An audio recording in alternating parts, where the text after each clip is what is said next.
নমস্কার বন্ধুরা, সবাই কেমন আছো? আশা করি সবাই ভালো আছো, আর আমরাও খুব ভালো আছি। আর আজকে কিন্তু শুভ সকাল বলবো না, আজকে বলবো শুভ বিকেল। কারণ আজকে তো ভিডিওটা বিকেলবেলা থেকে শুরু করছি। রোজই তো সকালবেলায় ভিডিও দিই, কিন্তু আজ হচ্ছে ভিডিওটা বিকেল থেকে করলাম। কারণ আজকে সারাদিন বৃষ্টি হচ্ছিলো, তারপর দুপুরবেলাটায় একটু টাইম দেয় বৃষ্টিটা থামার জন্য, রোদ দিয়েছিল। আর ওই জন্য ভাবলাম যে আজকে সন্ধ্যেবেলাতে তো সেই রুটি বা ভাত রান্না করতেই হবে, সেজন্য ভাবলাম চলো আজকে একটু খিচুড়ি বানিয়ে নিই। এই বৃষ্টির মধ্যে গরম গরম খিচুড়ি সবাইকারই ভালো লাগবে। তো তোমরা পুরো ভিডিওটা দেখতে থাকো। আমাদের এখানে গ্রাম বাংলায় আমরা কেমন সকালটা তো সবাই জানো একইভাবে কাটে, আর সন্ধ্যে টাইমটা আমরা কেমনভাবে কাটাই সেটা তোমরা দেখতে থাকো। আর দেখো এখন ঘড়ির কাঁটায় প্রায় 6টার মতনই বাজে, বিকেল 6টা। আর এদিকে দেখো জল দিয়ে দিচ্ছে, আর আমাদের যে মুরগিগুলো আছে বদমাইশি করছে, ওদের বাড়ির মধ্যে ঢুকতে চাইছে না, তাই জোর করে মা আর বোনে মিলে ঢোকাচ্ছে। আর এই যে জল সারাদিনে আমাদের 2 টাইম জল দেয়, সকালে একবার আর বিকালের জলটা কিন্তু আমরা খাই, সেই জন্য আমাদেরকে তুলে রাখতে হয়। আর আমি যে চাল আর ডালটা ধুয়ে একটু ভিজতে দিয়ে দিলাম। আর চলো সবজিগুলো এরপর কাটবো, কী কী সবজি আছে দেখে নিই। আর বন্ধুরা, আমাদের এখানে তো প্রচুর প্রচুর পরিমাণে সবজির দাম। আমাদের মধ্যবিত্ত সমাজের মানুষদের সবজির দাম এতটাই যে সত্যি, কিন্তু সবজি কিনতে গেলে অনেকটাই গায়ে লাগে। যাই হোক, তো কি আর খাওয়া দাওয়া কি আর ছেড়ে দেবো, খেতে তো হবেই। দেখছো আমার বরবটিগুলো কেমন শুকিয়ে গেছে। আর ঝটপট করে চলো সবজিগুলো কেটে নিই, তারপরে দেখা হচ্ছে। এই যে দেখো সবজিগুলো সব কেটে নিয়েছি, আর সয়াবিনটাও গরম জল করে ভিজিয়ে দিয়েছি। দেখো ওই সকল করতে করতে কিন্তু সন্ধ্যে হয়ে গেলো। মা বললো কি আমি সন্ধ্যেটা দিয়ে দিচ্ছি। আর আর আমাদের পুচকিটা কিন্তু খঞ্জনি বাজায়। যখনই সন্ধ্যা দেয় আমার ছেলে আর ওই আমাদের পুচকি, ওর নাম হচ্ছে রানু, দুজন মিলে কিন্তু খঞ্জনি বাজায়। আর এদিকে বোন হচ্ছে সবজিগুলো গ্যাসে ভেজে নিচ্ছে, খিচুড়িটা কিন্তু আমি উনুনে বানাবো।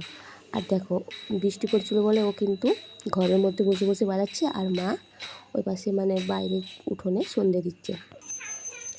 আর এখন চলে এসছে কার্তিক গোপালের কাছে, ওদেরকে একটু সন্ধ্যার আরতি দেখিয়ে দিচ্ছে। কারণ আমাদের তোমরা তো সবাই দেখেছো ক্যামেরাতে যে আমাদের এখানে মায়ের যে রুম, সেখানে সব ঠাকুর থাকে, আর বোনের রুমে বোন কার্তিক আর গোপালকে ওর সন্তানের মতো রাখে, ওখানে রেখেছে।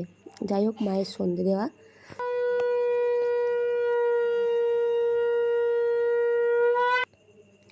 আর এখন দেখো চলে এসছে আমাদের গোপালকে ঘুম পাড়ানোর জন্য। আর আমরা যখন সন্ধে দিই একবারেই কিন্তু গোপালকে ঘুম পাড়িয়ে দিই। গোপাল এখন রাত্রিবেলাতে চকলেট খায়। তোমরা সকালে দেখেছো তো, সকালে গোপাল বিস্কুট খায়, তারপর দুপুর টাইমটা ফল সবজি মুরগি যেদিন যেমন জোটে ও কিন্তু সেটাই খায়। আর এখন প্রতিদিন রাত্রিবেলায় চকলেট খায় আর ঘুমিয়ে পড়ে। আর ও অপেক্ষা করে আছে যে গোপাল আর কার্তিকে চকলেট খাওয়া হলে ঠাম্মা ওকে চকলেটটা দেবে।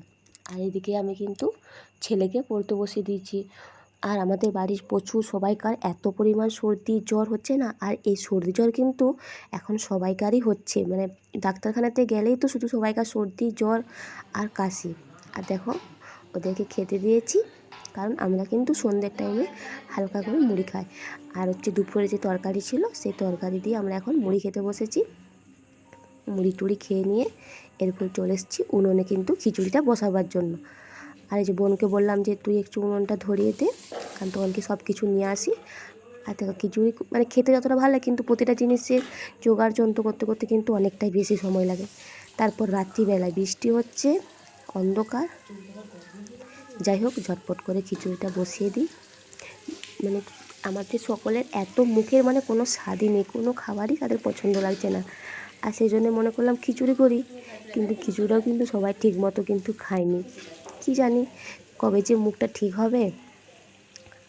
আর এই এই জ্বরটাই না প্রচুর পরিমাণে শরীরের ক্ষতি করছে, শরীর দুর্বল করে দিচ্ছে একদম। আমার ছেলের তো এত পরিমাণ কাশি হচ্ছে, কি বলবো, ও কথাও ঠিক মতো বলতে পারছে না। এতবার তো ডাক্তারখানায় যে ওষুধ পাল্টিয়ে নিয়ে আসছি, তাও কিন্তু কোনো কাজই হচ্ছে না। তারপর তো বিভিন্ন রকমের যে যা বলছে টোটকা তো চলছে। যাই হোক, আমি কিন্তু আর গ্যাসে মশলাটা কষালাম না, অল্প খিচুড়ি হবে তো, তার জন্য একবারেই কিন্তু হাঁড়িতে মশলাটা কষিয়ে নেবো। আর এখানে আলোটা একটু অল্প অল্প আসছে বলে ভালো করে দেখা যাচ্ছে না।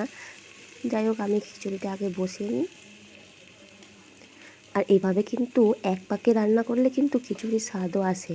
মানে খিচুড়ি তো একটু বেশি ভালো সেদ্ধ হলে, ঘাঁটা ঘাঁটা হলে ভালো লাগে।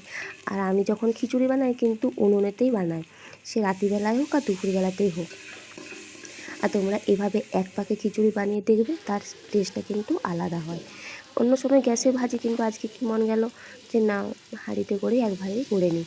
আর এগুলো তো সব ভেজিয়ে রাখা ছিল, ওই জন্য একটু একটু করে সবগুলো দিয়ে দিলাম। এগুলো আগে একটু কষিয়ে নেব, তারপরে কিন্তু চালটা আর ডালটা দেবো। ওগুলো তো আমি আগের থেকে ভিজিয়েই রেখেছিলাম। এই যে আমি কিন্তু খিচুড়িটা বসানো হয়ে গেছে। আর দেখো সোয়াবিনগুলো কত সুন্দর, আর কালারটাও কিন্তু খুব সুন্দর এসছে। তোমাদের সাথে গল্প করতে করতে কিন্তু আমি খিচুড়ি, আর এত তেল লাগছিল না, আমি ওই জন্য ক্যামেরাটা বন্ধ করতে বলেছিলাম। যাই হোক, খিচুড়িটা আমার বসানো হয়ে গেছে। আজকে কিন্তু আমাদের রাত্রির মেনু হচ্ছে খিচুড়ি আর ডিম ভাজা, আর কয়েকটা মাছ আছে সেটা দিয়ে চালিয়ে দেবো। যাই হোক, আর এই যে এটা হচ্ছে দুপুরের ভাতটা বেঁচে গিয়েছিল, ওই জন্য ওটা খিচুড়ির মধ্যে দিয়ে দিলাম। নষ্ট হবে কেন, সেই জন্য খিচুড়ির মধ্যে দিয়ে দিলে, কারণ যত সেদ্ধ হয়ে গেছে, আর খিচুড়িটাও কিন্তু আমার প্রায় হাফ সেদ্ধর মতন হয়ে গেছে, সেই জন্য মানে এটা দিয়ে দিলে অতটা কিন্তু কেউ বুঝতে পারবে না। এই যে খিচুড়িটা কিন্তু আমার একবারে পারফেক্ট রেডি। একটুখানি জলটা মরবে, কারণ এটা তো উনুনের মধ্যে বসানোই থাকবে, তাহলে কি গরম থাকবে, সেই জন্য উনুনের মধ্যে বসানো থাকবে। আর আমি এতে অল্প একটুখানি ঘি দিয়ে দেবো।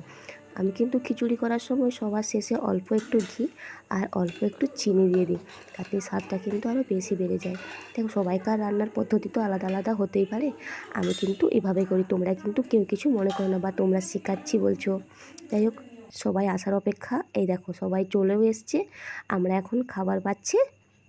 তো বন্ধুরা, আমার এই ভিডিওটা কেমন লাগলো জানাবে। টাটা।